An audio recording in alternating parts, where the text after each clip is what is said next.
Good afternoon. Good afternoon, and please be seated.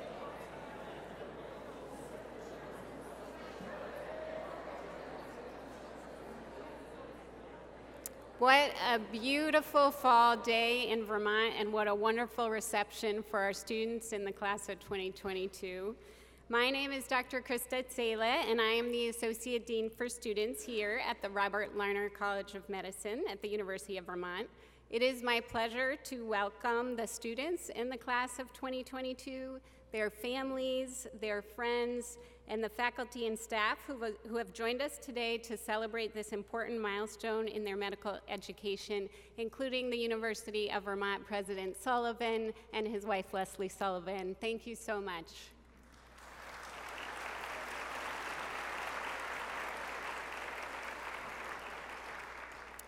During the last 2 months, the students have been actively engaged in their medical education while also finding time to get to know each other and learn more about our local community. They have impressed me with their enthusiasm and dedication to their education and becoming a physician. So it is my pleasure to introduce Dr. Bill Jeffries, Senior Associate Dean for Medical Education at the Larner College of Medicine, and the brains behind our medical curriculum, to share with you the history of the white coat ceremony and to introduce our new dean, Dr. Richard Paige.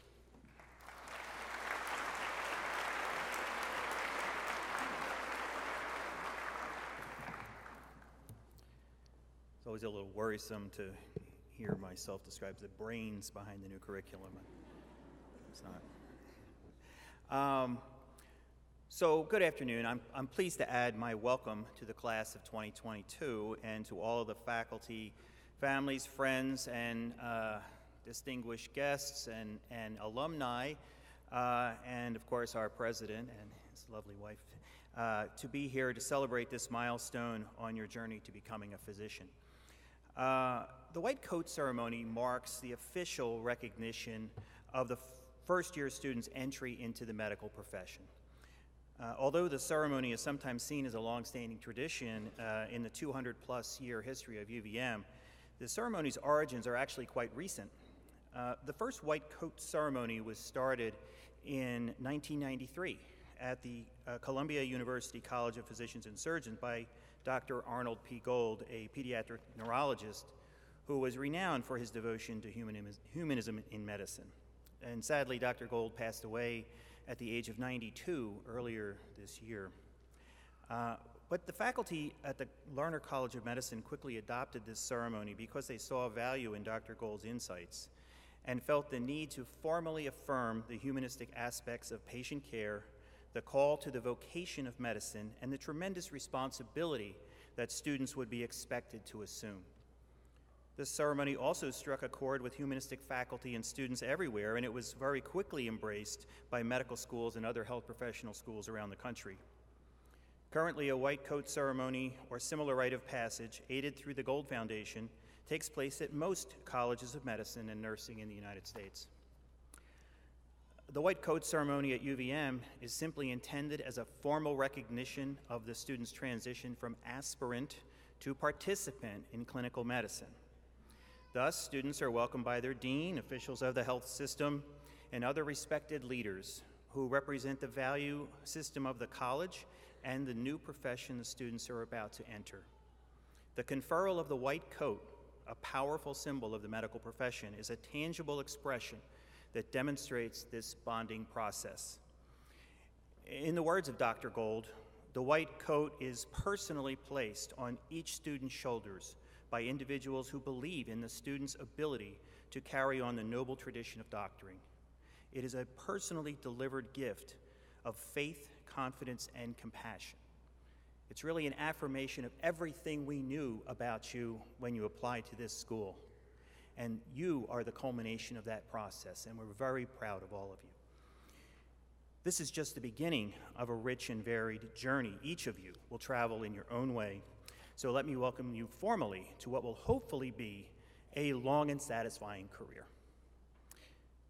Now it's my esteemed pleasure to welcome our 18th Dean of the Larner College of Medicine, who began his tenure as Dean of the College Monday. So he's already an expert in most things about the college, and I urge you to get into detailed policy discussions with him after this. But Richard Paige, MD, joins us from the University of Wisconsin School of Medicine and Public Health, where he served as the George R. and Elaine Love Professor and Chair of the Department of Medicine. A nationally recognized specialist in cardiac arrhythmias, with interest in treatment of atrial fibrillation and sudden cardiac arrest, Dr. Paige led a department committed to professionalism in the pursuit of patient-centered care, transformational research, and innovative educational programs. Dr. Paige grew up in Storrs, Connecticut, graduated from Duke University in 1980 with a Bachelor of Science degree in zoology, and received his medical degree from Duke in 1984. He served as a Stanley J. Sarnoff Fellow in the Department of Pharmacology at the Columbia University College of Physicians and Surgeons from 1982 to 1983. He completed a residency in medicine at Mass General, followed by research and clinical fellowships in cardiology and clinical cardiac electrophysiology at Duke University Medical Center in Durham. From 1990 to 92, he served as assistant professor of medicine in the Division of Cardiology at Duke University Medical Center, and then joined the faculty at the University of Texas Southwestern Medical Center in Dallas as director of clinical cardiac electrophysiology. He rose there to be tenured professor of internal medicine and the Dallas Hart-Ball Chair in Cardiac Arrhythmia Research.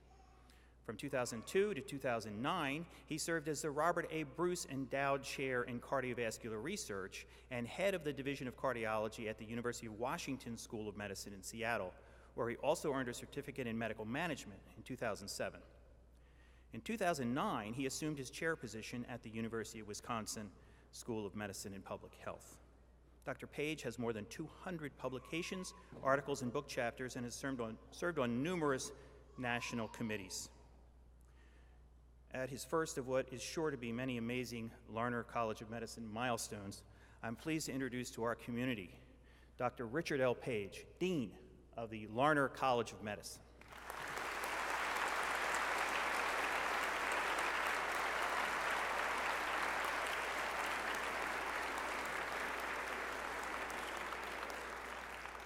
Thank you so much, Dr. Jeffries.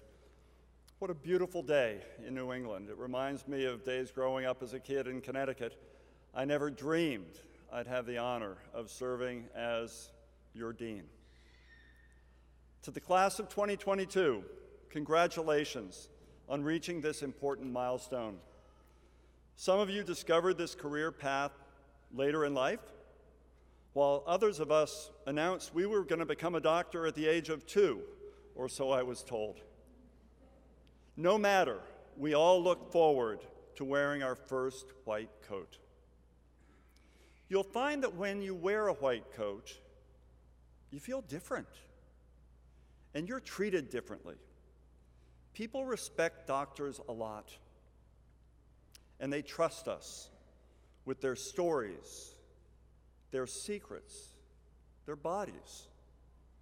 They allow us to share their most private and personal moments. Wearing a white coat, you'll also notice that even in the hospital cafeteria, you may be afforded a level of respect that you've never before experienced. People assume you're a doctor already, even though you have not yet earned that degree.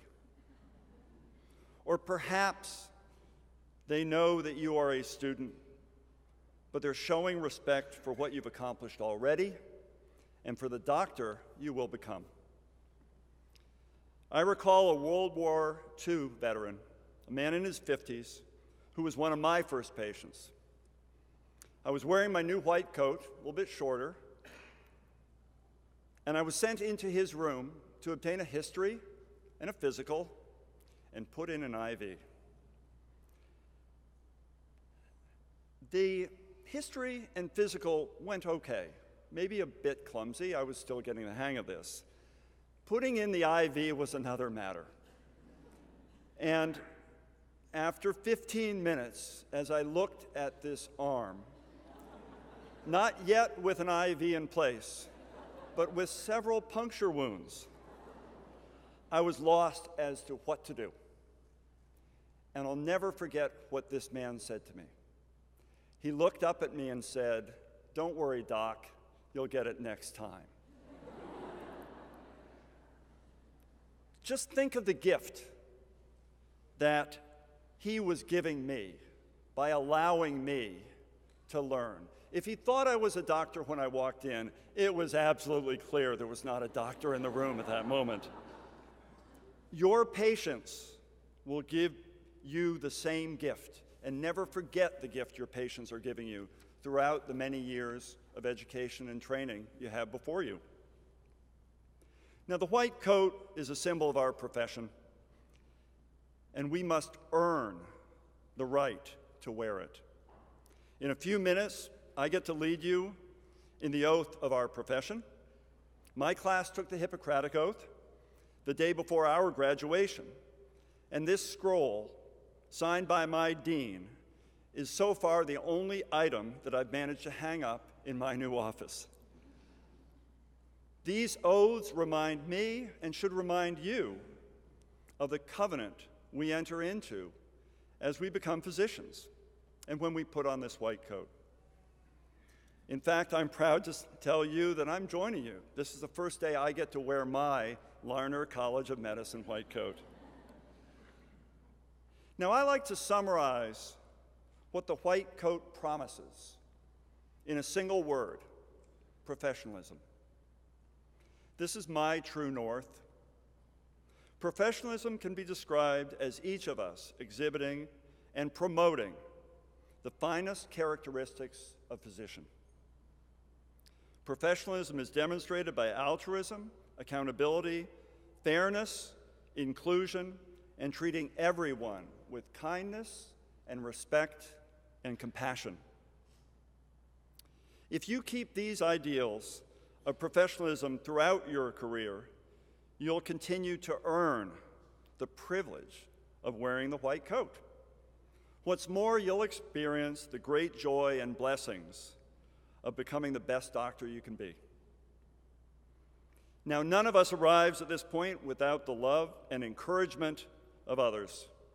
I know that many family members and friends are in attendance today, and I ask now that the class of 2022 stand, turn, and face your friends who are here today, and let's give them all a round of applause.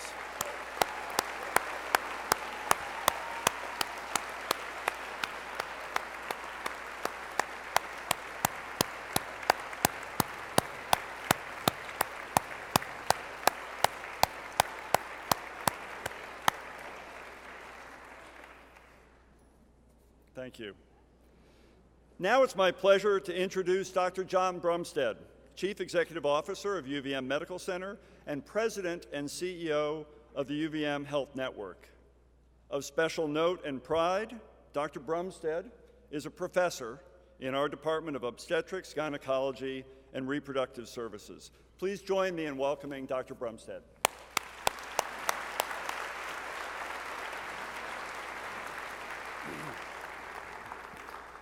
Good afternoon, everyone. It's truly an honor to be here with you, the class of 2022. I think that's the fourth time I've heard that, and I still can't believe it, 2022. Wow. Your family members and friends, the faculty and staff of the University of Vermont Larner College of Medicine, to celebrate this milestone in your medical careers. And it really is truly a special honor to be here at Dr. Paige's first white coat ceremony as Dean of the Larner College of Medicine. Welcome, Dr. Paige. We are truly privileged to have you all with us. Your contribution to our academic medical center are tremendous benefit to everyone, from the physicians, nurses, healthcare professionals you'll work with, to the patients and families we serve. You're starting your careers at a time of great transition in the world of healthcare. Healthcare reform requires that we work together in a collaborative way, creating integrated systems that improve patient care, reduce cost, and promote better health. And we're doing that nationally as well as here in Vermont and the Adirondacks and the surrounding region. We're no longer just the University of Vermont Medical Center, but now we're the University of Vermont Health Network. We're working to create an integrated healthcare delivery system serving our region by partnering with other healthcare organizations to provide care in a streamlined, accessible way so that patients receive the right care in the right place at the right time. And because of these efforts, you all are going to have more options to experience how care is delivered outside of the academic medical center, and it's our hope and my hope that you'll take advantage of these great opportunities. Now more than ever, healthcare is team sport. It's more important today for physicians to work closely with other members of the healthcare team to understand that the greatest benefit to patients comes from the good work you contribute through the team and not solo actions. Despite this changing healthcare environment, there are many things that have not changed, most notably the core values of what it means to be a physician. The need to care for your patients and to remember that the patient is at the center of everything you do has not changed. The importance of listening and learning, of taking your time, of laying on the hands and being respectful has not changed. And most importantly, the responsibility that comes with being a physician has not changed. Practicing medicine is a great responsibility, but with that comes a great privilege. We're allowed into people's lives when they are most vulnerable, trusted with their secrets, their hopes, their deepest fears. This is something we should never forget. And this is back to the 2022. I've been a physician roughly twice as long as I have not, and I have not forgotten this trust. It guides my decision-making every single day. Today, as you put on your white coats for the first time, you're taking on the responsibility of caring for patients, but you're not entering into this in any way alone. You're moving from the classroom into a team-based world and will learn from those around you just as they're going to learn from you. Throughout your training, you'll also learn a great deal about yourself. So in closing, I'd really like to applaud you for your commitment to becoming a physician. I'd also like to thank you for choosing the University of Vermont and the University of Vermont Health Network as your training ground. I know that many, if not most of you, had options.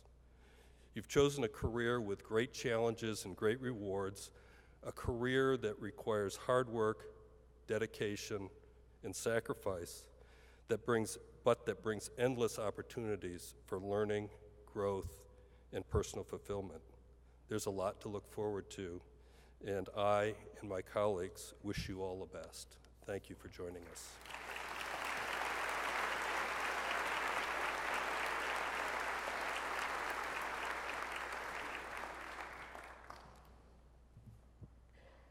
Welcome, Dean Paige, and thank you, Dr. Jeffries and Dr. Bromstad.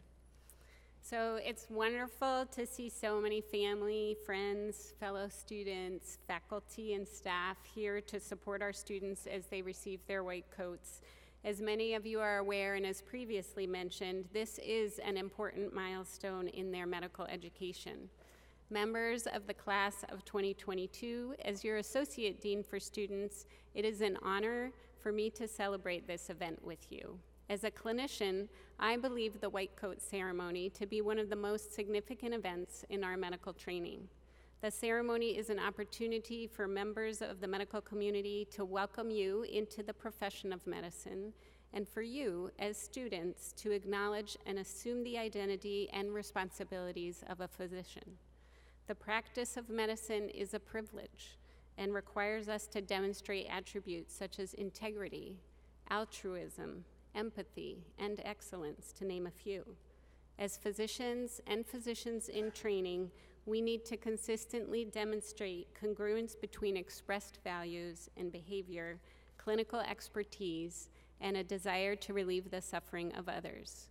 We must have the capacity to put the needs and interests of others before our own, the ability to put ourselves in another individual's situation, giving beyond what is required, and having a regard for the autonomy and values of another person. These are the attributes of a humanistic doctor.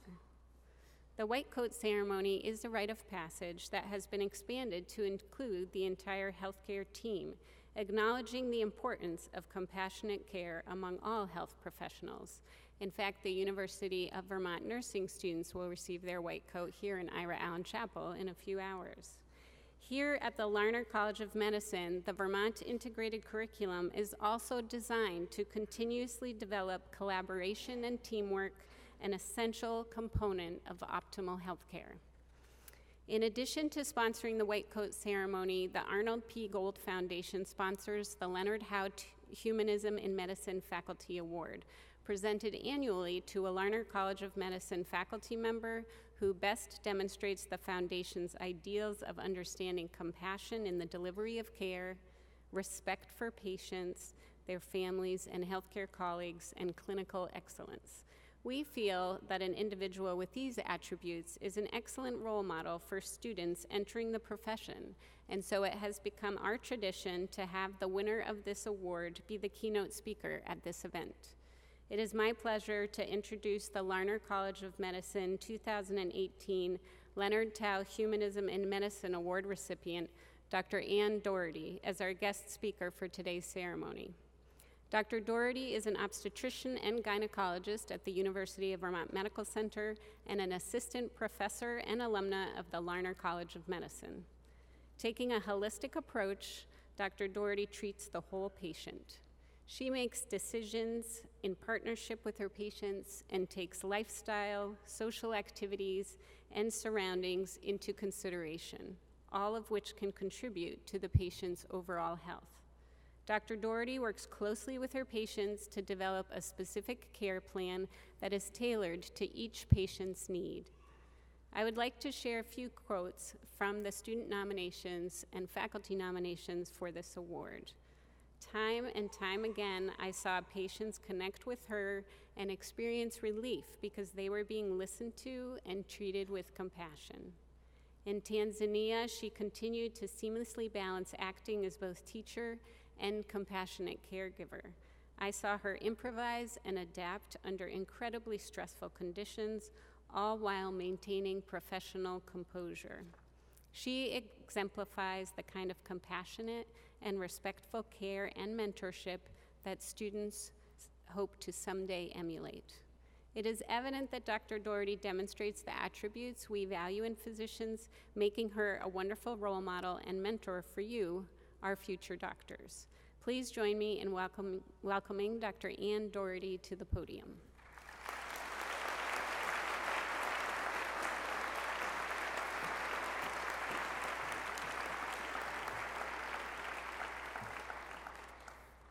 Thank you, Dr. Zele. And good afternoon, class of 2022. What a great honor it is for me to speak with you on this most important day of your medical careers. Today, I want to tell you a story about a girl named Gladness. I met Gladness when she was 8 years old. I was between my first and second year in medical school, and I had finagled my way into spending the summer working in a primary care clinic in rural western Uganda. Gladness had epilepsy, but was not well controlled, partly because anti-epileptic drugs were not available, and they were also quite expensive. And this time, she had a seizure, and she fell hands first into the cooking fire. She had second and third degree burns over both her palms and her forearms. I saw her with a doctor, and he prescribed proper wound care with wet to dry dressings and debridement. And then he scurried off to take care of the long line of patients waiting outside his office, leaving me to tend to Gladness. She was a beautiful girl with captivating dark eyes that followed me as I prepared a sterile field. She winced only a little bit when the debridement got to the edge of viable tissue. I witnessed her bravery as I cleaned her wounds. We had no shared language, only hand gestures and the raising of eyebrows, which means yes or I agree in East African body language. Though in the US, a patient like Gladness might be discharged home with nursing visits for wound changes or wound dressing changes, the healthcare system in Uganda had no such provision. So Gladness stayed at the hospital. Over the next 3 weeks, I advocated for her care, taking time to unbandage, to clean and rebandage Gladness's hands up to 3 times a day. She lost her pinky on the right hand, but her other fingers fared well. Infection was kept at bay. The clinic doctor told me that it was possible that she could go to a larger facility for a skin graft, but this would be expensive and it would be a great distance from her home, so it might not happen. We watched for contractures as the wounds healed so that her hands would remain functional. The long-term consequences were unimaginable to me. I could not comprehend what life would be like for this girl if she lost function of her hands living in rural Uganda. But it was August, and I got to come back to Vermont and continue with my medical school career. But this changed me. This one young girl living in Uganda, this series of interactions over a short period of weeks reshaped my path in medicine. It sparked in me an intense desire to work with underserved populations and to learn more about cross-cultural medicine and communication. And over the next several years, I returned frequently to East Africa, to Tanzania and Uganda primarily, and developed lasting relationships with nonprofit groups, hospitals, and medical schools. At one point, I went back to Uganda to work on resident education and faculty development at the largest medical school in the country. And one day, I was invited to join a journal club with the Ugandan OBGYN residents. They had selected a paper to review, but it was 10 years out of date, and it compared 2 gynecologic procedures, one of which is rarely done these days. But these residents attacked the paper. They dissected the methodology and the results as no other resident group I have ever seen. They were hungry for the work. I was curious, though, how did they select this paper, and why not something more recent? Through this exchange, I realized that the privilege we have to go to Dana Medical Library and pull any paper we want off the internet or get it through interlibrary loan did not exist in Uganda. Those residents were hungry for the latest papers, but could not access them because of the country in which they were born. Additionally, they were paying by the megabyte for the internet. And though we're only part of the way there, with assistance from my Ugandan partners and the Fry-Moyer Fund for Medical Education, we were able to improve the Ugandan department by setting up an internet cafe with computers and Wi-Fi for the students, residents, and faculty. Still, they would have difficulty accessing papers, but at least internet availability was not the main hurdle, and now they had a communal space in which to study and discuss clinical issues. In the beginning, I had a picture of myself as a global health physician working in the trenches in far-flung places, performing procedures with substandard equipment, and saving the day. A global health mentor of mine, however, dissuaded me of this. And he said, if you're working in the trenches, you're doing that for yourself. If you want to make real change, look at the systems. Look at the culture of medicine and teach. This is true not just in global health, but in medicine in general. 6 years ago, on a whiteboard in my office, next to a photograph of Gladness, I wrote the words, witness, advocate, exchange, and improve. These are my pillars of global health. This is my mantra. And as I think about it, this is not just for global health. This is for the broad practice of medicine. Be a witness to your patients. Use your critical eye. Let them teach you and let them change you. Through each patient, understand the medical system at work. Witness where it functions well, and just the same, witness where it falls short. And don't be afraid to critically evaluate the system as you move through as trainees. Your vantage point is important. Advocate for change with the patient in front of you. Advocate for them to change their lifestyle, to stop smoking, to lose weight, but also advocate for justice in your practice, in your hospital system, and in your community. Advocate for women and underrepresented minorities to have equality within the practice of medicine. Exchange information and ideas. This is critically important. Talk to patients about the challenges they encounter in their lives. Ask the questions. Do not assume. Discuss challenges in the practice of medicine with colleagues. I am convinced that in that exchange lies the solution. Improve the quality of medical care as well as the medical system itself. Participate in quality improvement projects as medical students, residents, and beyond. Use your creative skills to pioneer that innovative way to assist new Americans or non-English speaking patients through cancer diagnosis and treatment, for instance. You are at the beginning of a truly transformative journey. Suck every last little drop out of it. And though it's not your job to save the world, I implore you to witness, advocate, exchange, and improve, and you might just change the world a little bit. Thank you, and good luck to you all.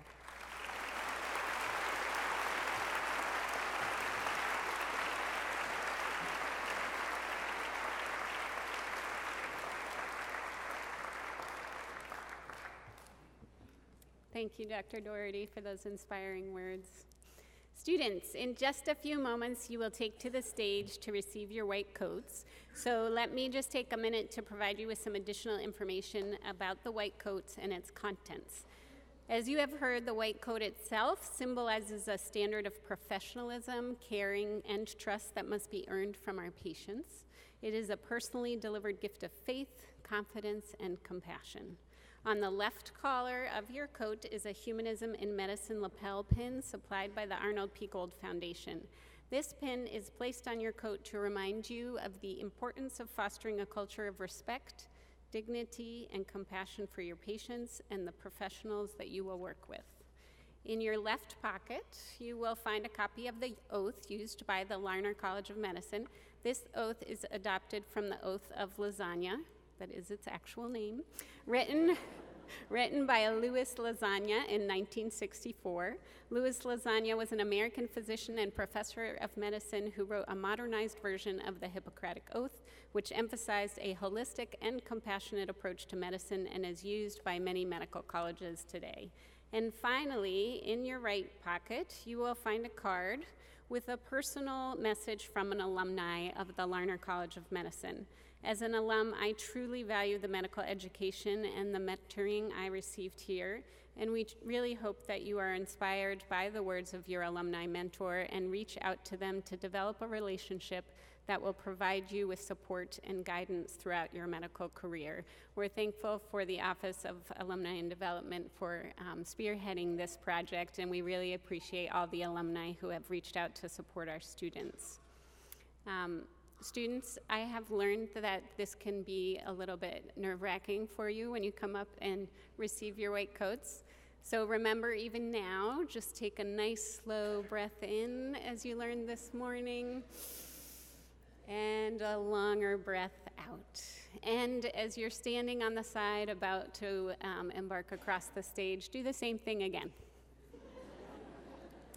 So now I would like to invite Dr. Bill Jeffries, Senior Associate Dean for Medical Education, to the podium. Dean Jeffries will be reading the names of the members of the class of 2022, along with their hometown and academic degree. And Dr. Tanya Birch, Associate Dean for Clinical Education, will join me in cloaking students with their white coat when their name is read. I would also like to invite Dean Paige to stand, joined by Dr. Bromstad and Dr. Doherty, to be the first to welcome you to the profession after receiving your white coats today. So don't forget to pause and shake their hands before you exit the stage. And finally, I invite you, members of the class of 2022, to come to the stage and receive your white coat when your name is read. Thank you also to our Larner College of Medicine student ambassadors assisting us with today's ceremony, especially Jordy Lanza and Alan Lee, student ambassadors from the graduating class of 2019, for providing onstage support during the cloaking.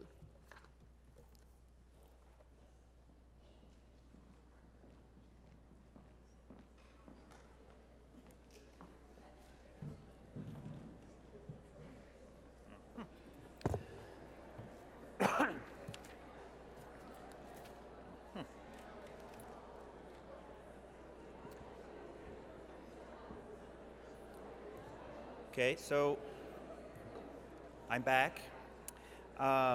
One last announcement here. I'm going to say each student's name, and then you are going to want to applaud right away. But I have more interesting things to say about them, so I'd ask you to hold the applause until the end of their introduction, and then you can go crazy. And we'll see. This is exactly how it's going to work at graduation, too. So we're training you now for that time. Our first student, Millon Elizabeth Absalom. She's from Alexandria, Virginia, and has a bachelor's degree from Dartmouth College in sociology and English.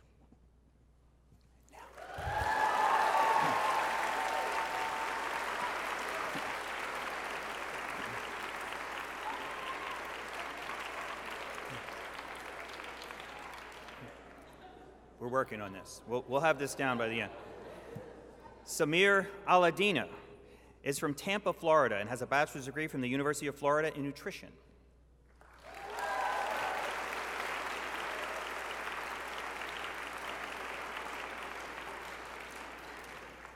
Amelia Anderson is from Geneva, Illinois, and has a bachelor's degree from Indiana University, Bloomington in neuroscience, biology, and in Spanish.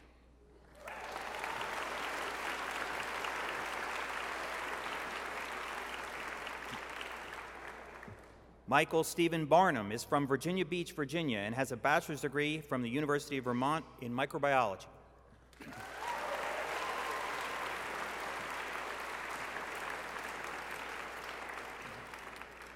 Elizabeth Baumgartner is from Manchester, Vermont, and has a bachelor's degree from Wesleyan University in science, in society, and neuroscience and behavior.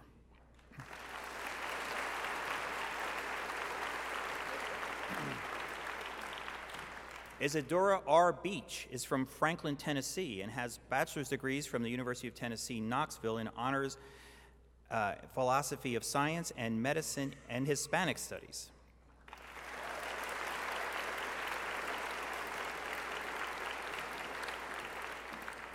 Abigail Belzer is from Lancaster, Pennsylvania, and has a bachelor's degree from Middlebury College in neuroscience.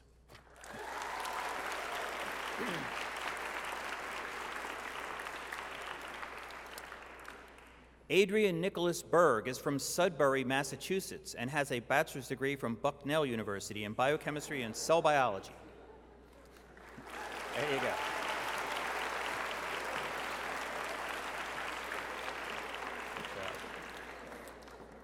Lauren Bajukas is from North Andover, Massachusetts, and has a bachelor's degree from Middlebury College in molecular biology and biochemistry and economics.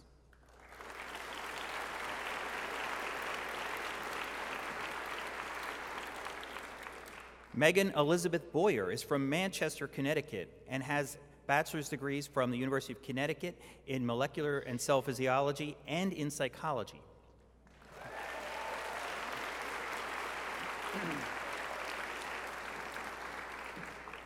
Richard Joseph Brock is from Melrose, Massachusetts, and has a bachelor's degree from Middlebury College in molecular biology and biochemistry, and German.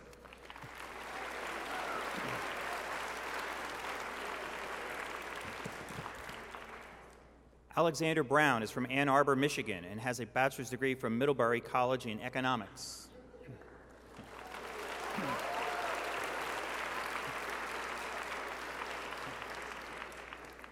Sarah K. Brennan is from South Burlington, Vermont, and has a bachelor's degree from the University of Vermont in art history.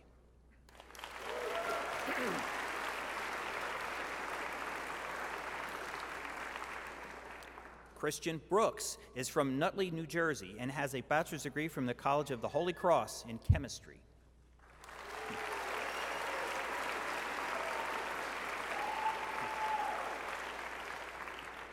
Jose Calderon is from Houston, Texas, and has a bachelor's degree from the University of Southern California in psychology.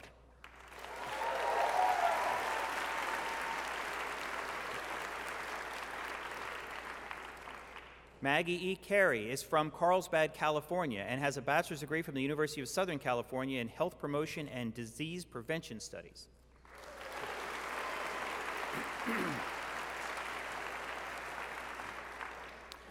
Kelly J. Chan is from Singapore and has a bachelor's degree from Claremont McKenna College in literature and psychology.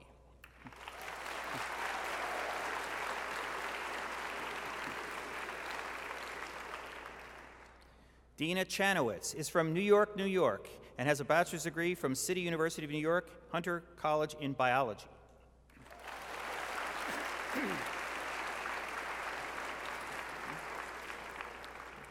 Sally G. Clark is from Williston, Vermont, and has a bachelor's degree from the University of Maryland, College Park in music.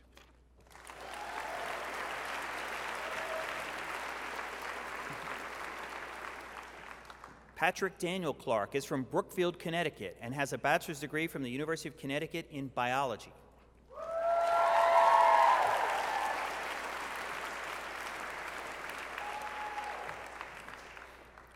Julia L. Clemens is from Baltimore, Maryland, and has a bachelor's degree from Wesleyan University in French Studies and biology.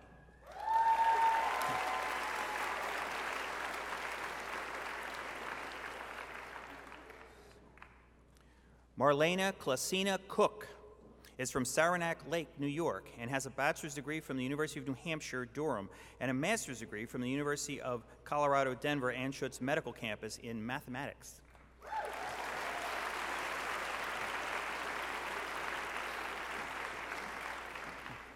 Olivia R. Cooper is from Cape Elizabeth, Maine, and has a bachelor's degree from Boston University College of Health and Rehabilitation Sciences, Sargent College, in human physiology.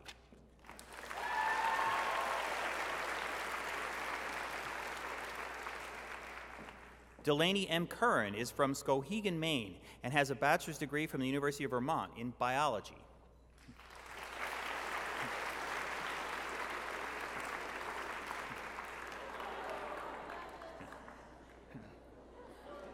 All right.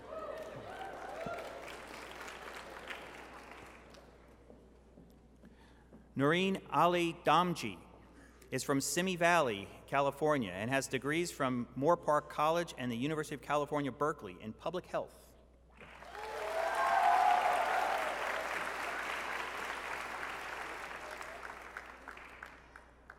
Isaac Araya de Lebriere is from Colchester, Vermont, and has a bachelor's degree from the University of Vermont in biology.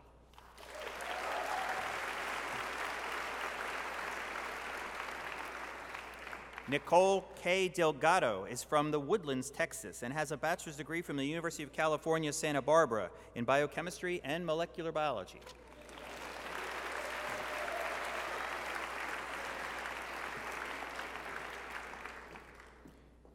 Matthew J. Dyer is from Brandon, Vermont, and has a bachelor's degree from St. Lawrence University in biology.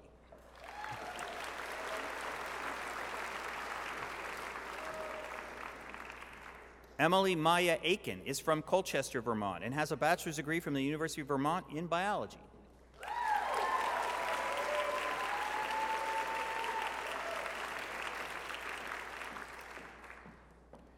Gia Rose Epen is from Groton, Connecticut, and has a bachelor's degree from Northwestern University, Evanston, in cognitive science.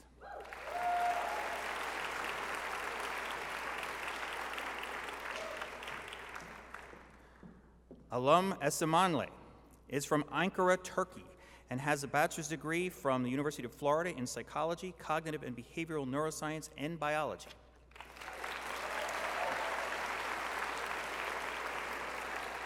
Is that okay? Adam Fakhri is from Beirut, Lebanon, and has a bachelor's degree from Georgia State University in neuroscience.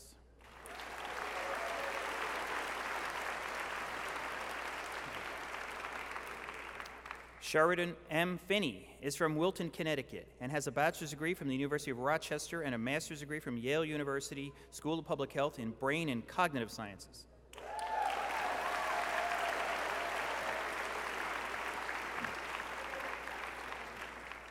Rosie Friedman is from San Francisco, California, and has a bachelor's degree from the University of Vermont in animal science.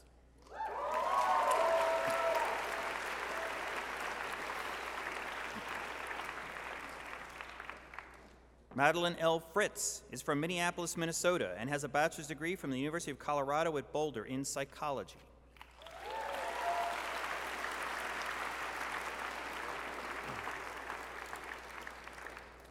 Aram Garwal is from Hawthorne, New Jersey, and has a bachelor's degree from the College of the Holy Cross in biology.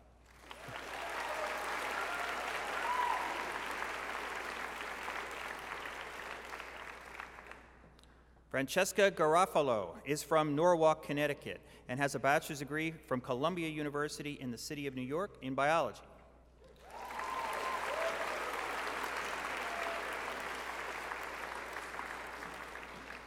Carolyn M. Geraci is from Canandaigua, New York, and has a bachelor's degree from the University of Rochester and a master's degree from Boston University in neuroscience.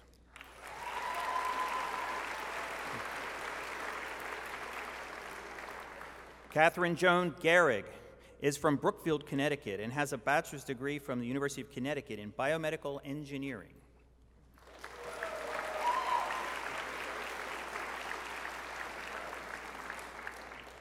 Lauren Gernon is from Topeka, Kansas, and has a bachelor's degree from Rice University and a master's degree from the University of California, Berkeley in ecology and evolutionary biology.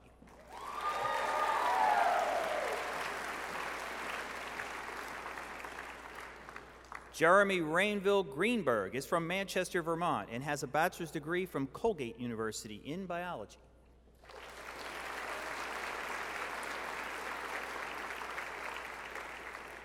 Kaylin Gregory Davis is from Meriden, New Hampshire, and has a bachelor's degree from Barnard College in anthropology.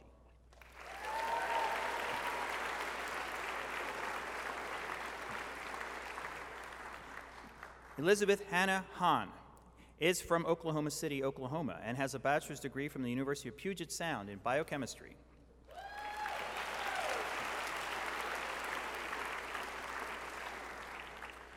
Emma Victoria Hall is from Harvard, Massachusetts, and has a bachelor's degree from Wesleyan University in neuroscience and behavior and biology.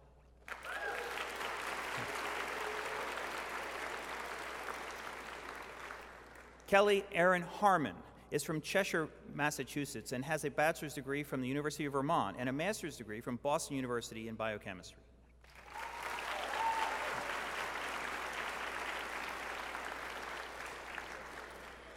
Rachel Harrison is from Chapel Hill, North Carolina, and has a bachelor's degree from Boston College in psychology.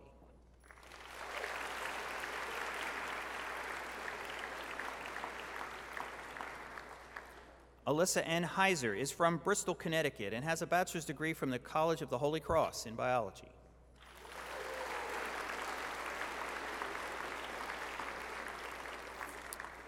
Luke Michael Higgins is from Niles, Michigan, and has a bachelor's degree from the University of Michigan, Ann Arbor in biomolecular science.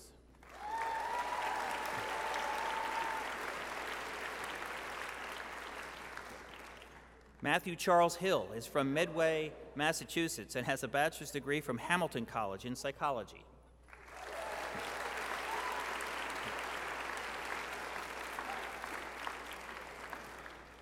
William Holden is from Cleveland, Ohio, and has a bachelor's degree from Haverford College in psychology.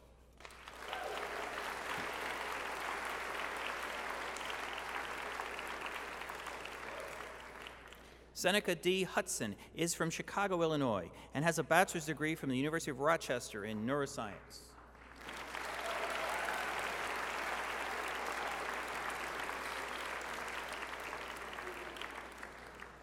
Ugerta Istrefi is from Glastonbury, Connecticut, and has a bachelor's degree from the University of Connecticut in molecular and cell biology.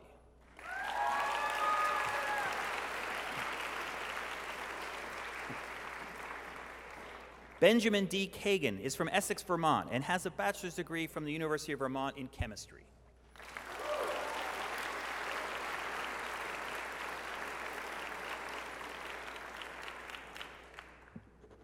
Mala Kate Keefe is from San Francisco, California, and has a bachelor's degree from the University of Southern California in neuroscience.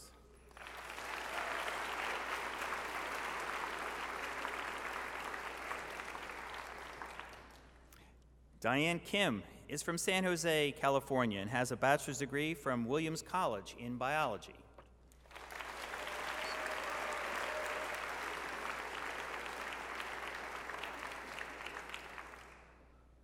Prasanna Kumar is from Atlanta, Georgia, and has a bachelor's degree from the University of North Carolina, Chapel Hill in economics and psychology.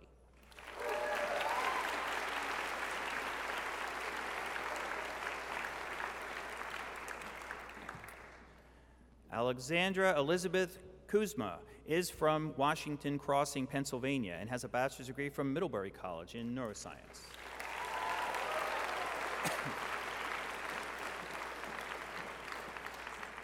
Sylvia Michelle Lane is from Southwick, Massachusetts, and has a bachelor's degree from the University of Vermont in psychology and biology.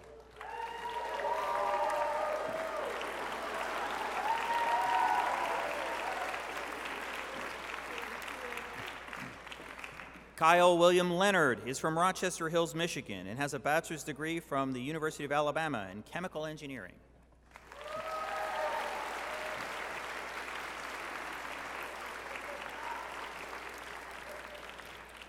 Emma Carolyn Levine is from Lexington, Massachusetts, and has a bachelor's degree from Lake Forest College in neuroscience and French.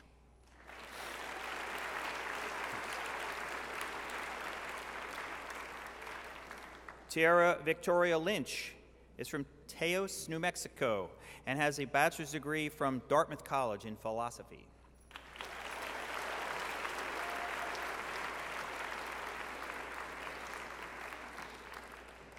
Eric Shane McLean is from Shelburne, Vermont, and has a bachelor's degree from Bates College in biology.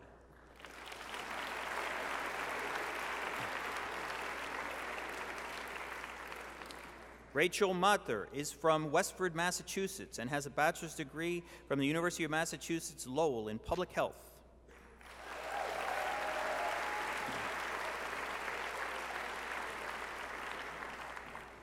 Ray Mack is from Lafayette, California, and has a bachelor's degree from the University of California, Irvine in biological sciences.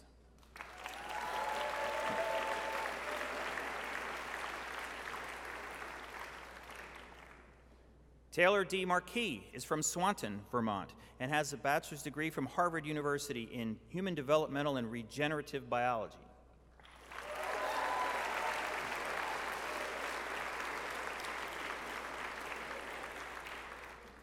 Elena Martell is from Morristown, New Jersey, and has a bachelor's degree from Boston College and a master's degree from Boston University in psychology.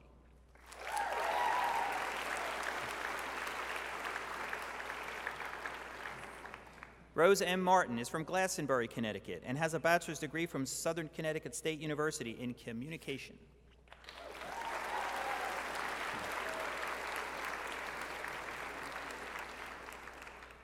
Cheyenne McGee is from Wenham, Massachusetts, and has a bachelor's degree from Cornell University and a master's degree from Tufts University in music.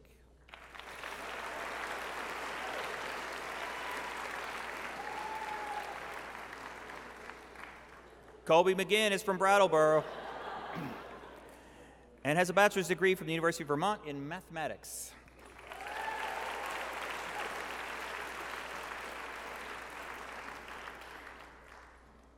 Michael Michelle Mikhail is from Los Angeles, California. Has a bachelor's degree from the University of California, Irvine in public health science.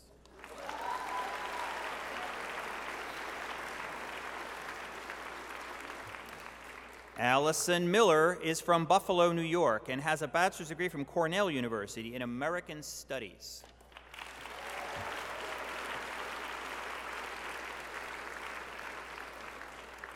Leah E. Miller is from Barry, Vermont, and has a bachelor's degree from Boston University in neuroscience.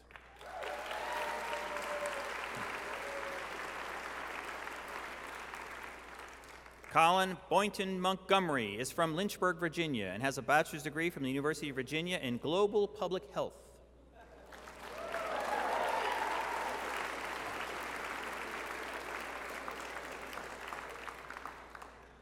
Odessa Marie Yeager Morano is from Burlington, Vermont, and has a bachelor's degree and a master's degree from Sarah Lawrence College and a Master of Education degree from Boston University.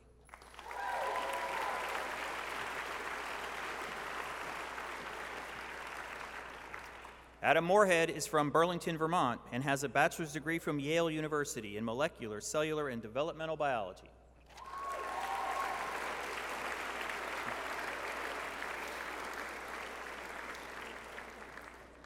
Patrick Michael Mowdy is from Bremerton, Washington, and has bachelor's degrees from the University of Washington in biology, physiology, and mathematics.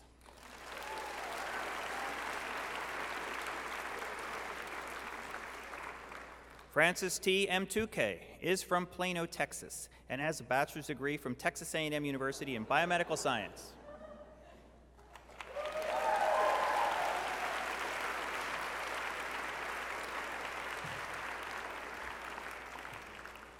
Carly Mulligan is from Wallingford, Connecticut, and has a bachelor's degree from Duke University in biology.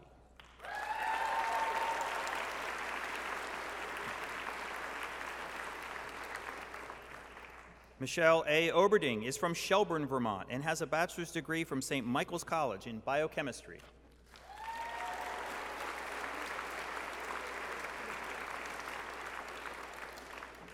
Collins Oguejifor is from Sugar Land, Texas, and has a bachelor's degree from the University of Texas at Austin in mathematics.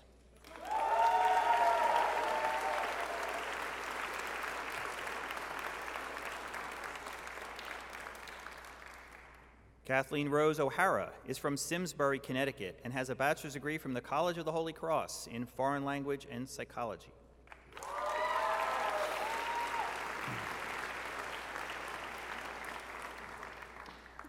John Patrick O'Keefe is from Greenland, New Hampshire, and has a bachelor's degree from the University of Vermont in biochemistry.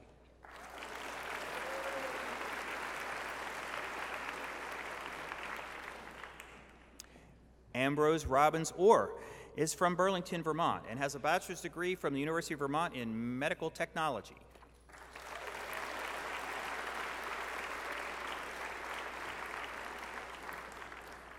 Melanie Parzial is from Sharon, Massachusetts, and has a bachelor's degree from Wesleyan University in molecular biology and biochemistry and theater.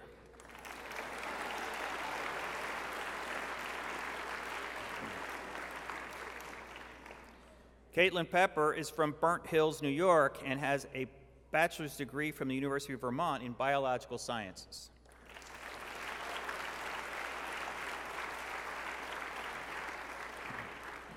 Ashley Ann Peterson is from St. Albans, Vermont, and has a bachelor's degree from Northeastern University in mechanical engineering.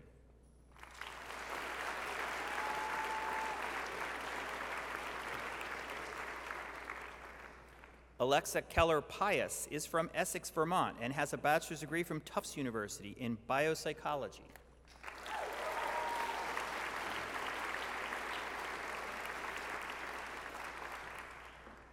Megan E. Prue is from Derby, Vermont, and has a bachelor's degree from the University of New England, Biddeford, in biochemistry and applied mathematics.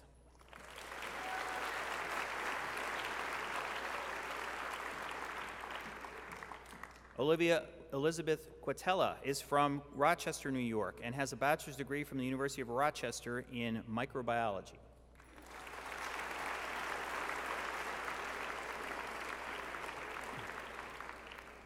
Anna Grace Quinlan is from Arvada, Colorado, and has a bachelor's degree from Carleton College in biology.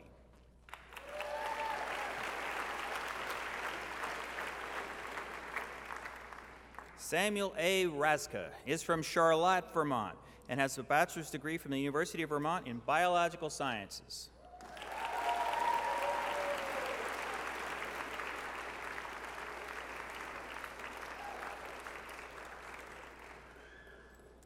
Kara Rathmel is from Boston, Massachusetts, and has a bachelor's degree from the United States Naval Academy in mathematics.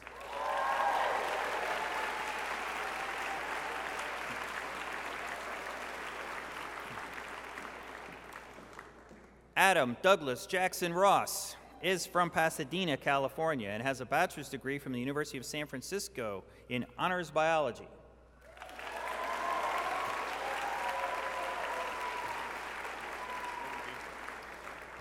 Claudia Elise Russell is from Franklin Park, New Jersey, and has a bachelor's degree from the University of Chicago in psychology.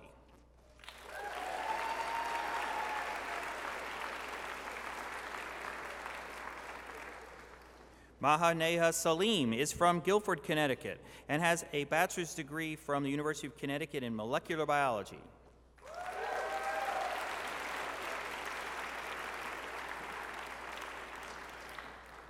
Myrna Christina Sanchez is from Millon, New York, and has a bachelor's degree from Colorado State University in psychology.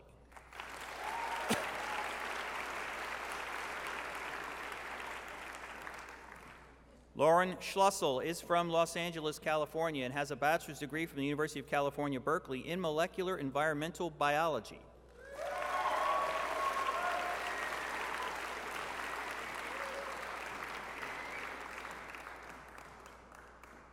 Anya Sirikureja is from Bangkok, Thailand, and has a bachelor's degree from Emory University in biology.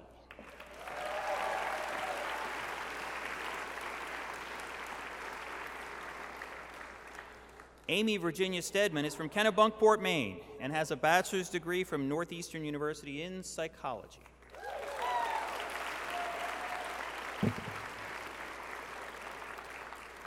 Emily Rose Straley is from Richfield, Connecticut, and has a bachelor's degree from McGill University in anatomy and cell biology.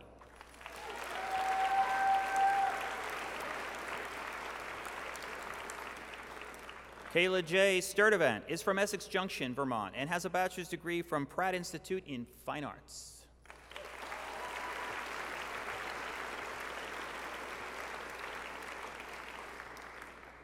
Irene Su is from Brooklyn, New York, and Taipei, Taiwan, and has a bachelor's degree from the University of Vermont in neuroscience.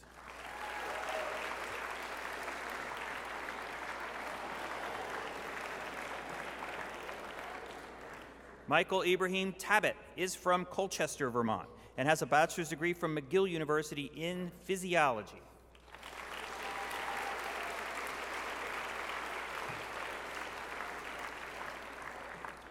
Joseph M. Teague is from Reading, Massachusetts, and has a bachelor's degree from Boston University in economics.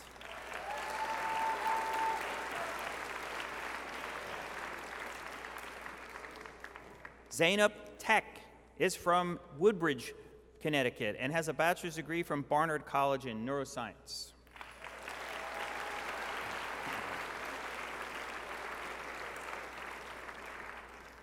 Rachel E. Tobin is from Los Angeles, California, and has a bachelor's degree from Yale University in ecology and evolutionary biology.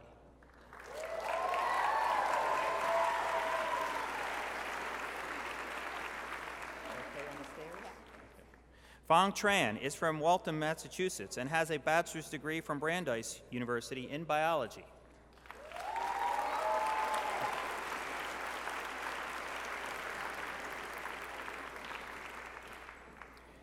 Angela Rosa Troya is from Harrison, New York, and has a bachelor's degree from State University of New York at Binghamton in biochemistry.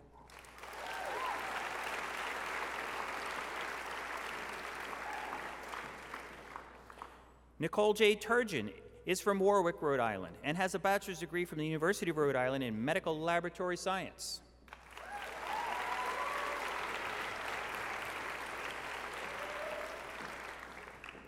Peter Twining is from Princeton, New Jersey, and has a bachelor's degree from Connecticut College in ACS Chemistry/Biochemistry.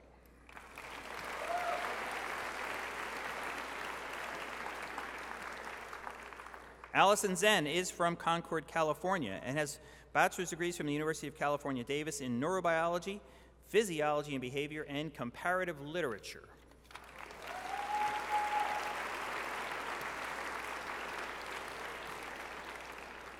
Christina June Valentine is from Burlington, Vermont, and has a bachelor's degree from McGill University and a Master's of Humanities degree and a Master of Science degree from the University of Vermont.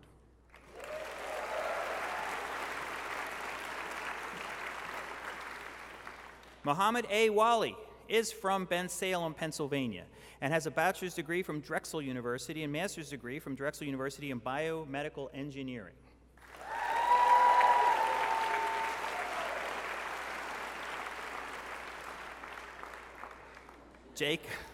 Jacob Oki Weiss is from Bethesda, Maryland, and has a bachelor's degree from Colorado College in sustainable design for the developing world.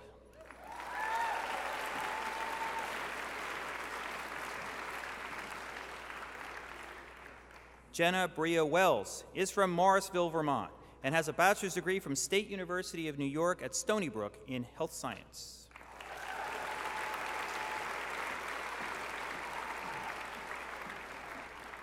Nicole Lynn Wershoven is from Whittingham, Vermont, and has a bachelor's degree from Castleton University in biology.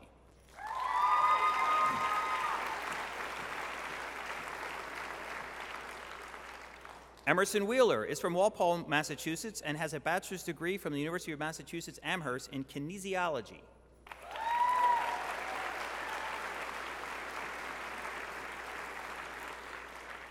Faith Evelina Wilson is from East Charleston, Vermont, and has a bachelor's degree from Tufts University in chemical engineering.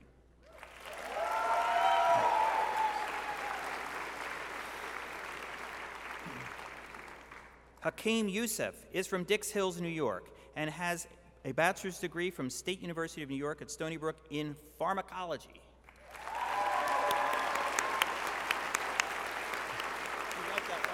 I love it.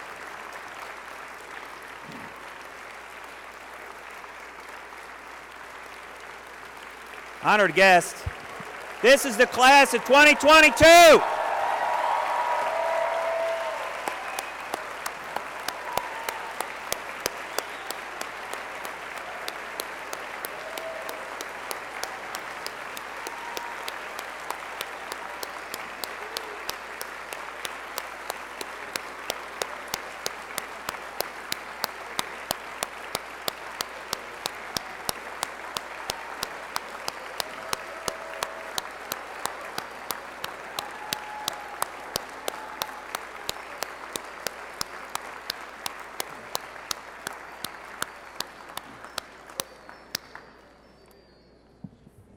And now, to make this ceremony complete, I would like to invite Dr. Paige to return to the podium and lead our students and any physicians present in reciting the oath.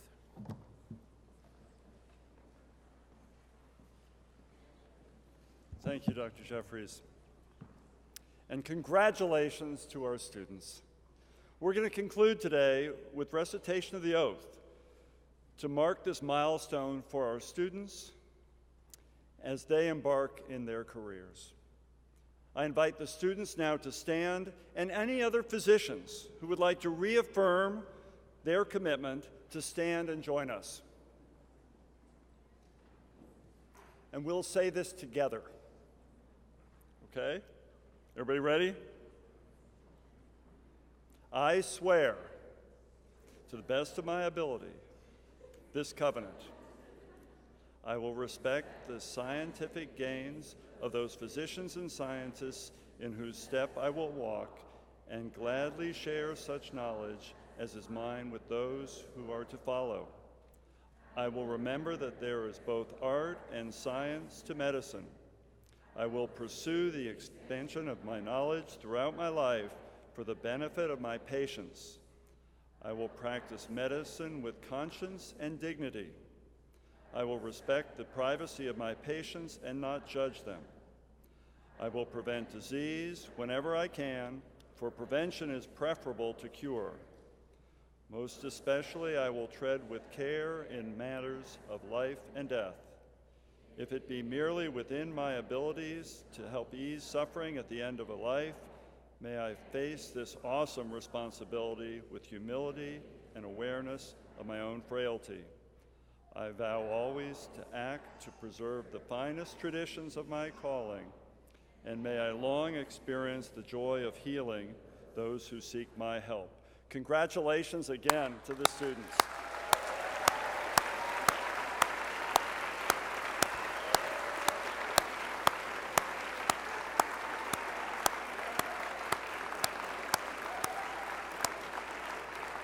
And may I say, you look great in white.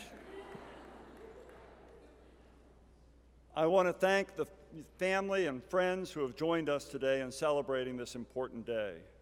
It's really a privilege for me, on my 5th day as your dean, to share today's milestone with you. I look forward to sharing many more of them in the years ahead.